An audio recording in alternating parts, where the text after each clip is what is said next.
actually was Man United, Staffy, and sort of get your opinion. It's sort of been a week pretty much now since we won the FA Cup. Everybody is kind of angling for and wondering when a decision is going to be made over the future of Ten Hag. What's your gut telling you at the moment, based on all the stories that are coming out? It's a little bit worrying. I'm not going to lie. Why am I not centered? Let me move this screen. Yeah, there we go. I'm a little bit more in the middle now. Yeah, it's a little bit worrying. Because I mean, we've all spoken before the game, the FA Cup final that we won, and I'm pretty sure that most of us we already had our opinions set, regardless of what happens in that game on Ten Hag's future. If you were Ten Hag in, you were Ten Hag in, and if you were Ten Hag out, you were Ten Hag out. I don't. I didn't know a lot of people that were talking before that game saying I'm gonna make my opinion based on a one-off game in a domestic cup final, especially versus Man City, because it would be a little bit illogical and unjust to do it. Because if most of us would have said we're Ten Hag out because he lost to City, people would be like, well, that's unfair because most teams lose to City anyways. So the fact that people made a U-turn because he's beaten City is a little bit weird to me because I didn't know that was the barometer. I didn't know that we were making our judgment just based on that one game. I thought we made the judgment based on what we've seen all season, what we've seen, the performances in the league, what we've seen throughout the league and his throughout the season, I should say, from his game management, his man management with his squad on and off the pitch. You know, obviously the style of play, some of the humiliating defeats that we've had all season, the gaslighting that we received in post-game press conferences. You know, when we would play bad and he says we dominated the game, when the game wouldn't be even close and it'd be like, oh, it's close margins. You know, when he would come out and say that we're suffering from injuries, but players come out and say, oh, we can't use injuries as an excuse. So even his own players are not agreeing with him. So all that for some reason has been binned. And now the whole argument is, oh, but we won a cup. So why would you want him out? That's the thing that just sounds very weird to me because my opinion was made regardless. As I said, I wasn't going to be Ten Hag out if he lost the City. I was Ten Hag out before that. So everyone who made a U-turn, I would love to see where they were when we lost to Palace most recently 4-0. Because I remember that day was bad. And a lot of people were talking about votes on the United stand after the game saying, oh, I think it was like 69 or 70% people are voting Ten Hag in. But it was 60 something percent that wanted Ten Hag out on that same very same channel after we lost to Crystal Palace. So if anything, it shows you how reactionary this fan base is. But as I said, the ones that were Ten Hag in or Ten Hag out before that game and they stood on business, I have no issue with them. I know a lot of Ten Hag inners that were Ten Hag inners before the FA Cup. I have no problem with them at all. It's the reactionary ones that looked at a 90-minute game and said, you know what, now I'm Ten Hag in because we won one game today. Makes no sense to me. On that, I mean, Neeks asked a really good question here, and we all know Neeks is genuine. You don't have to write a genuine question, Neeks, because we all know you well, mate. But he says, did many people make a U-turn because of the final, or are their voices just louder because we won? I think that's part of it. I think there is people that become... It wasn't a fashionable opinion to have, especially after the Palace game, to keep him. So people sometimes keep stum on that.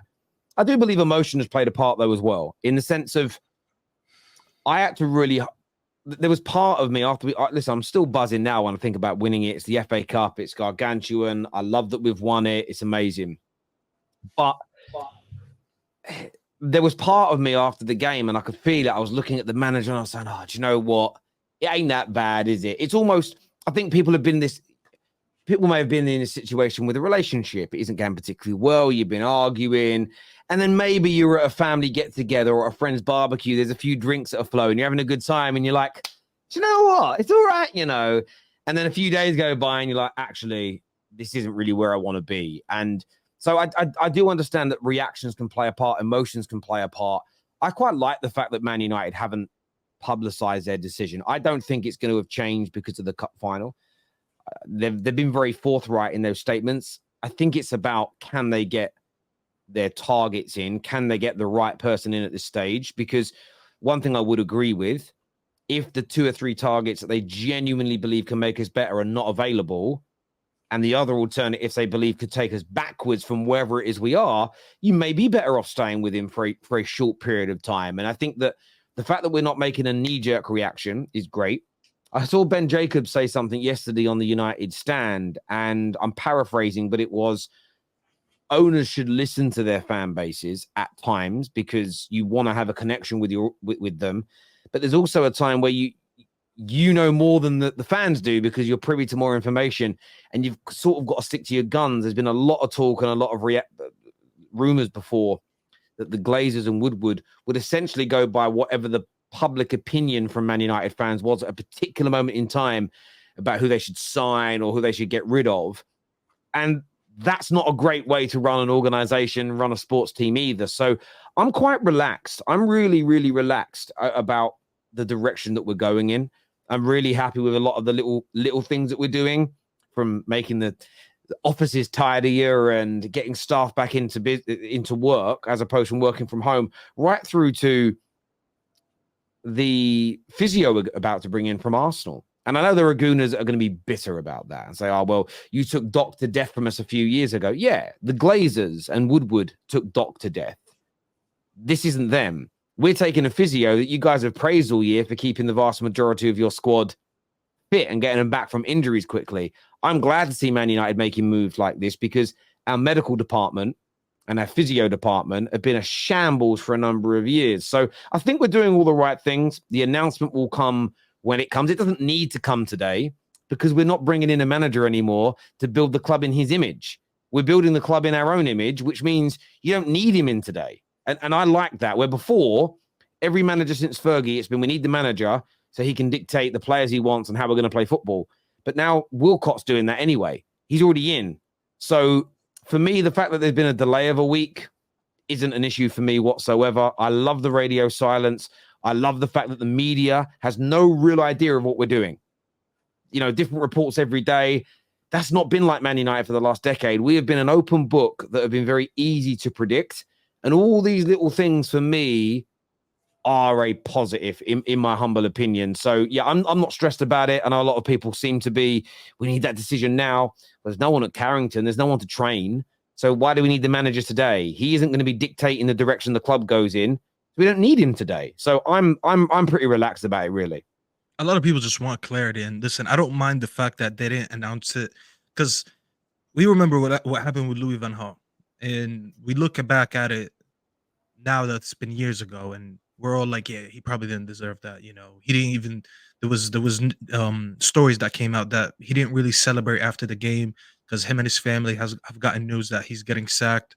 So he wasn't genuinely happy after that. No one deserves that. Listen, I understand that time he probably deserved to get sacked, but he just won a cup, and the guy he really couldn't celebrate winning one of the most historic cups in the sports history.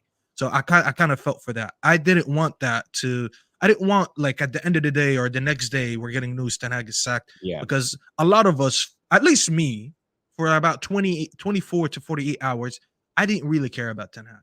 I just was happy that we won. I wanted to praise the players, even the ones that people quote unquote say I have agendas against. I had no agendas for about 2 days.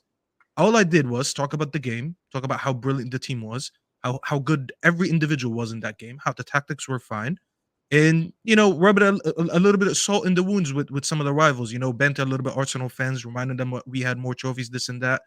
But when that 24 to 48 hours faded away, you know, we're back to reality, and we're back to knowing that, okay, we need clarity on our future, because I don't like the civil war. Oh, Ten Hag in, Ten Hag out, and the abuse that's going on. I don't like that. I actually want to know where we're moving, because it's so easy in silence. Once there's silence from Ineos, obviously, all these rumors come out. And yesterday, as an example, there was rumors that Claude Blanc was pleading a case for Ten Hag, whereas Sir Dave was playing the devil's advocate. And there's rumors coming out like, oh, maybe now that he's won the FA Cup, Ineos are rethinking it. And I don't like these news, because I wanted whatever the decision was to stick. Because as I said, if Ineos just looked at the season and they said he deserves to get sacked, or he deserves 1 year or an additional season, I should say, because he had injuries, this and that, I wanted their mind to be made.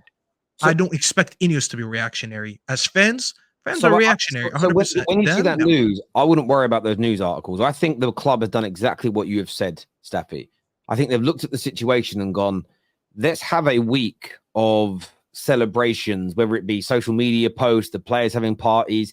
Let's let the good times roll. Because if he was sacked the day later, 2 days later, some people it would have added to the party atmosphere. For others, it would have been it would have been a little bit painful. So from my point of view, done the right thing. And I saw that article yesterday. But the biggest sort of red flag in the article was Brailsford was playing devil's advocate. So that just sounds to me like a normal conversation from within a club. And you've got Blanc that's, and this is what you want to see happening. And this is what smart operators do in every industry in the world. You sit there and have a conversation, and you have people playing devil's advocate, and you have people saying, right, okay, well, I'm going to make some arguments as to why we should keep Ten Hag. Because whatever your thought process is, it should be challenged. Even if you're the person making the decision. Let's just say Barada, he's not meant to be working, but he is. He's making the final decision. We don't know who is, but say he is. You want Barada being challenged still. You want his opinion being challenged. Even if you're only...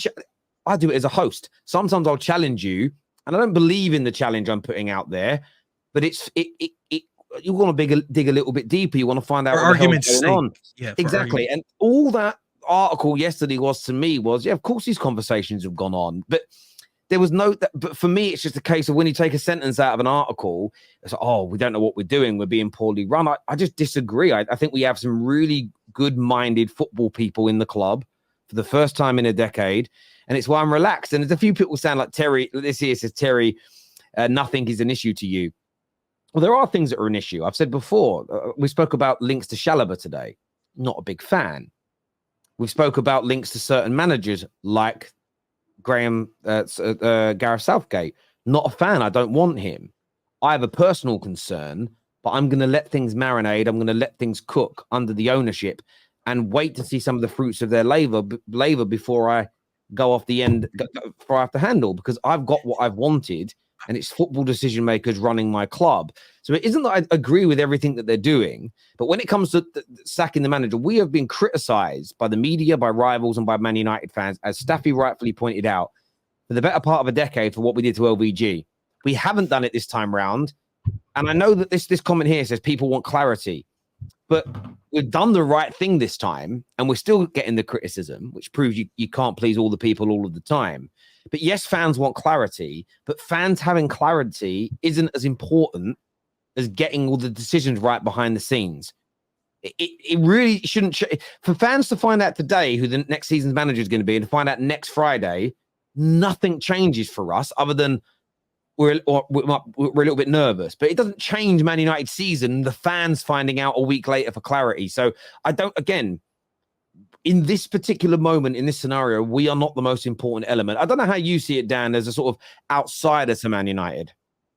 Yeah, it's obviously you've been linked with multiple managers, every manager under the sun, which means I think they've been looking and probing. You know, I don't think they've just been sitting there and have made their mind up. Yeah, we're keeping Ten Hag. So obviously, it's up in the air a little bit, and the manager market is obviously improving to be very, very limited at the moment, and it's very tricky in terms of who to get. So it wouldn't surprise me if, you know, they're not sort of, I wouldn't say it's reactionary because they won the cup, but looking at it and going, well, would it be the worst thing to keep Ten Hag rather than, you know, take a risk, take a gamble on trying to get a McKenna, obviously, who's now staying at Ipswich, or even a De Zerbi is a risk when you have someone, you know, in Ten Hag who, you know, like was mentioned, despite all the injuries, now he's won 2 trophies in 2 seasons. Now Man United have the structure in place that the fans wanted, football people making football decisions, obviously moving towards a head coach situation. The biggest issue I have with Ten Hag has been his signings. That won't be an issue anymore. So, yeah, I look at it and I think just better the devil you know what I mean? Really and truly, because unless you can get a clear upgrade, I don't see why they shouldn't stick with him and just go, look, let's see how it pans out next season. And maybe if it don't pan out the way we want it, the following season, the manager market will be much more open and we can find that clear upgrade. But yeah, I think that the way the club are moving at the moment, like you said, it's not keeping their cards close to the chest. It's good. Fans do want to know. Let me challenge you on that. Is Tuchel a better manager than Ten Hag? Yeah, but Tuchel's got a better pedigree, but is Tuchel the new long-term project manager that you want? Or is it I'm just asking. But here's the thing, because you're saying if there's no better managers out there, I can tell you Tuchel is, I can tell you Amarim is, And even though I don't want De Zerbi, but I think De Zerbi is. Yeah, but So if these three are Amarim's available, not out there though. Amarim's employed, and I think okay. he So committed was to Arne the Slot season. employed before Liverpool approached him?